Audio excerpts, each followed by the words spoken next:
Doctor BR Ambedkar Konaseema జిల్లా గన్నవరం నియోజకవర్గం వినాయక చవితి ఉత్సవాల భాగంగా రాష్ట్ర నలుమూలల నుంచి భక్తులు ఐనవెల్లి గ్రామంలో స్వయంభూగా వెలిసిన శ్రీ శ్రీ విఘ్నేశ్వర స్వామి వారిని దర్శనం చేసుకోవడం జరుగుతుంది.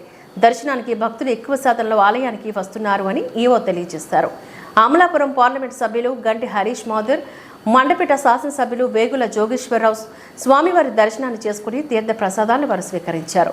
ముందుగా వారికి ఆలయ మర్యాదలతో వేద పండితులు స్వాగతం పలికారు. ఈ సందర్భంగా ఈవో మాట్లాడుతూ స్వామివారికి ప్రతిరోజు పంచామృత అభిషేకాలు, స్వామి అలంకరణ, హోమాలు, అలాగే సాంప్రదాయ కేరళ వాయిద్యాలతో మాడవీధుల్లో శ్రీ విఘ్నేశ్వర స్వామివారి ఉత్సవం జరుగుతుందని తెలియజేశారు. స్వామివారి దర్శనానికి వచ్చిన భక్తులకు ఎటువంటి ఇబ్బంది కలగకుండా మంచినీళ్లు, భోజనం, చిన్నపిల్లలకు పాలు వంటి సౌకర్యాలు ఏర్పాట్లు చేసినట్లుగా ఈవో తెలియజేశారు.